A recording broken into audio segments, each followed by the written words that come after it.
Steve, how do you think you placed after a pretty eventful first day?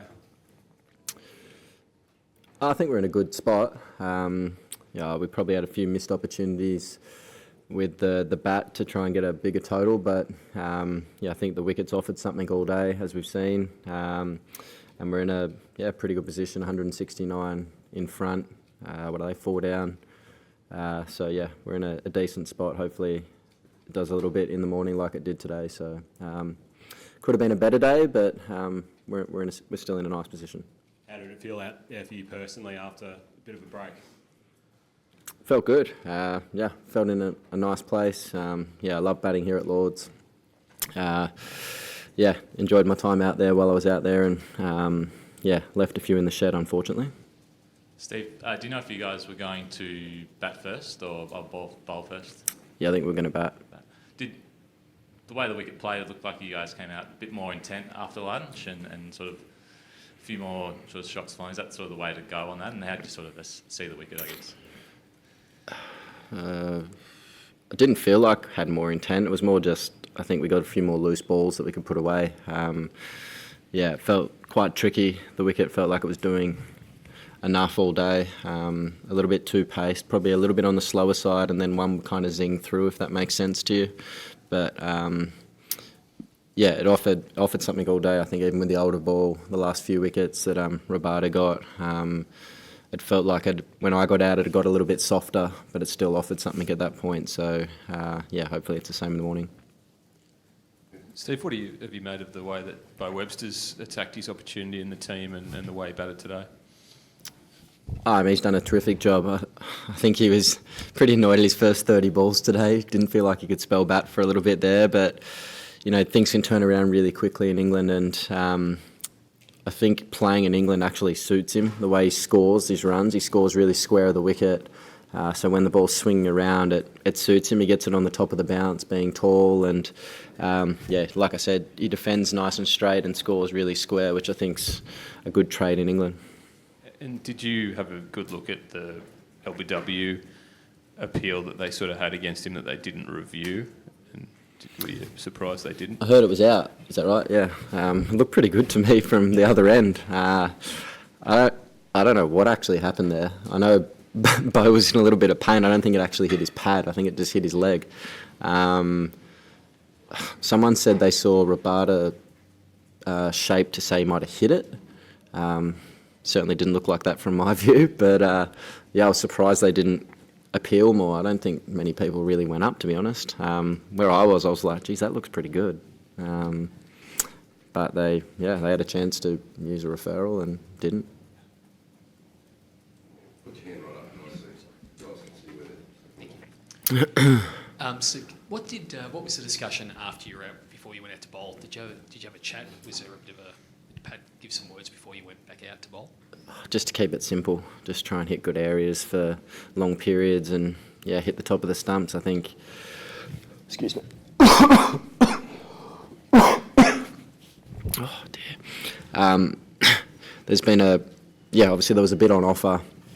A little bit of variable bounce, as we saw. We were standing really close at slip, and we had a couple still not get to us. So a little bit of variable bounce and a bit of sideways movement. So it was basically just keep it really simple, hit the top of the stumps, and challenge the defence. Steve, just a word on Rabada. You faced him quite a lot. This might sound strange, but what makes him good? Because he's not particularly fast. He doesn't really move it around. He doesn't really have something unique about him. But he obviously gets a lot of wickets and is very good. What is it about him? I wouldn't say he doesn't move it around. Okay. I think he's got good skills. He can shape the ball away, can nibble it both ways. He's relentless. He's always at you. He's always up for the challenge. He charges in all day, and his record speaks for itself, doesn't it? He's a quality bowler and showed that again today. Steve, is there anything you learnt from your lesson today that you might do differently in the second innings when you get a bat in the second innings? Don't nick the part-time off-spinner. Down the slope. I'm still trying to fathom how I've done that. But, don't do that. And then, no, I don't know, just play what's in front of us. You know, might take a bit more spin as the game wears on. It's pretty dry. I don't know, the seam might go down as the game goes on as well, potentially. So I think the bounce is going to be variable throughout the game, as we've seen already on day one. So, no, just play what's in front of us, and yeah, hopefully we can get a few early ones in the morning and sort of go through them and have a bit of a lead. That's the ideal scenario for us right now. Steve, last time you were here for a test match, obviously you came up against a batting side that came at you a little bit harder than perhaps happened today. Were you surprised by how South Africa let you guys bowl to them a bit in the way they did? I thought the guys bowled pretty well, to be fair.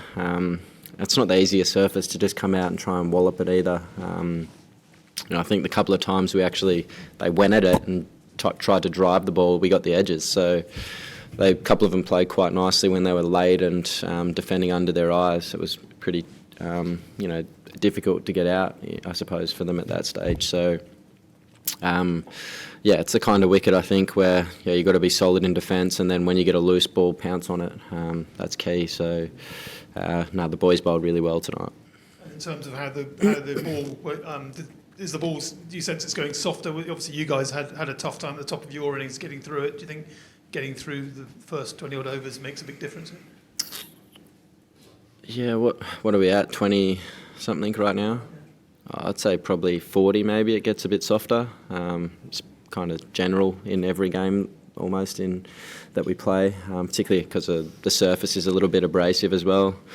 But even when it got soft, Bo was out there at that stage and he said it was still offering something as well. So, that might change as the game goes on. But, it was a day one wicket, but we'll see. Steve, it probably feels like a long time ago, but Marnus in the opening role, how do you alter his expectations given the trickiness of the conditions, and what was the sort of pass mark for him in that role today?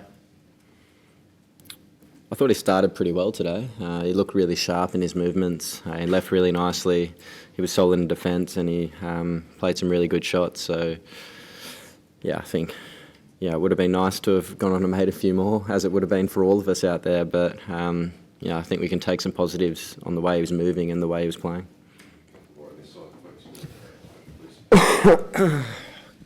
Steve, were you guys surprised at all at, the way the surface played relative to how it looked? It looked pretty, straw-coloured, but were you expecting it to do a bit before the game? I feel day one here, it always offers a little bit of something, even when it looks, the colour of the wicket was quite white. It wasn't a green wicket, I suppose, that you see, but I've seen one-day wickets we've played here where it's been similar and it's actually seamed quite a bit, particularly with the newer ball. So I always feel like it offers something, particularly early on in the game. As the grass dies down, I think it's going to offer less, but I wasn't too surprised that it was offering what it did. I thought it would be pretty slow, given how dry it looked. Kind of played as I thought it would, in a way. Steve, Alex Carey would have been disappointed with that drop catch. Was there anything do you think that happened there that threw him out of his normal position for catching that, and how did he kind of react afterwards? Because I suppose it's not an easy thing. Yeah, he was fine after. I think it was just one of those ones that just swung a little bit on him, which can happen with the Dukes ball. You quite often see the ball go past the bat and it swing late. It was one of those ones that just swung a little bit on him and got himself in a bit of an awkward position with where it got to at his chest, I suppose. It's a tricky place to catch behind the wicket sometimes when the ball does that. And, he's been keeping so well the last 2 years. So, we're all allowed to drop him every now and again. Steve, just obviously, when you talk about Mitch, Pat, and Josh, we know how good they are. They've proved it over a long time. But just the fact that at this stage of their career, they are able to bowl 6-7 over spells on warmish days and keep that intensity up, what kind of a luxury is that, especially on a day where probably you didn't get the kind of total you wanted? Yeah, they've done it for a long time, haven't they? And today was no different. I thought they all bowled really nicely. When you've only got a couple of hours to bowl in the night, you can probably give a little bit more, knowing you're going to have a break afterwards. And the boys bowled a couple of long spells. It wasn't too warm out there, so that was nice. It was a pretty good temperature, which always helps. But they keep coming again and again, and I've done it for a long time. And I looked up today and I kind of forget every now and again. Starkey's played 97 tests this one, which is a hell of an effort for a fast bowler. He's just relentless with his body, and he's a tough character. He bowls through a lot of pain and things like that. So the three have been great, and hopefully they can come again in the morning and make a few early inroads.